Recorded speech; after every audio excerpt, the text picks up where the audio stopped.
பானிஸ்ட சிறுகளில் அடுத்து வரும் எபிசோடில் நம்ம தங்கமயில் இருந்துட்டு சுடரை போயிட்டு பார்க்குறாங்க. அக்கா எனக்கு இந்த கல்யாணமே வேண்டாங்க்கா, நான் படித்து முடிச்சுட்டு ஒரு நல்ல வேலைக்கு போகணுங்க்கா அப்படின்ற மாதிரி சொல்லிகிட்டு இருக்காங்க. நீ எதுக்காகவும் கவலைப்படாத, உன்னை வேலைக்கு அனுப்ப வேண்டியது என்னுடைய பொறுப்பு, அதே மாதிரி இந்த கல்யாணமும் உனக்கு நடக்கவே நடக்காது அப்படின்னு சொல்லிட்டு நம்ம தங்கமயில் சொல்லிக்கிட்டு இருக்காங்க. இது எல்லாத்தையும் பாக்கியம் வேற கேட்டுக்கிட்டு இருக்காங்க.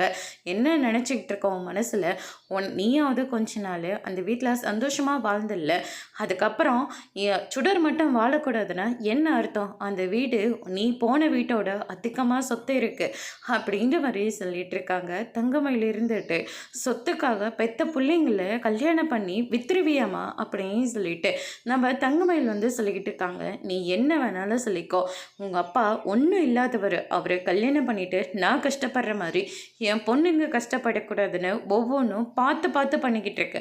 ஆனால் நீ தான் நான் சொல்கிறத எதுவுமே கேட்காம உன் வாழ்க்கையை கெடுத்துக்கிட்டு இப்படி நின்றுட்டுருக்க அப்படின்னு சொல்லிட்டு பயங்கரமாக திட்டிகிட்டு இருக்காங்க. அதுக்கு அடுத்ததாக சுடர் இருந்துட்டு, அக்கா எனக்கு ரொம்ப பயமாக இருக்குக்கா அப்படின்ற மாதிரி சொல்கிறாங்க. நீ எதுக்காகவும் பயப்படாத, என்ன பண்ணணுமோ அதை நான் பண்ணுறேன் அப்படின்னு சொல்லிட்டு நேராக குமர்வேலை போயிட்டு தங்கமயில் பார்க்குறாங்க. பார்த்துட்டு இந்த கல்யாணம்லாம் உனக்கு வேண்டாம், சொன்னா கேளு, என் தங்கச்சியோட வாழ்க்கையை நீ கெடுக்காத அப்படின்ற மாதிரி சொல்லிடுறாங்க. நான் கட்டினா உன் தங்கச்சியை தான் கட்டுவேன், உன்னால் முடிஞ்சதை போய் பார்த்துக்கோ அப்படின்னு சொல்லிட்டு குமர்வேலும் ஒரு பக்கம் சொல்லி விட்டுறாங்க. அதோடு இன்னைக்கான பிரம முடிச்சிருக்காங்க.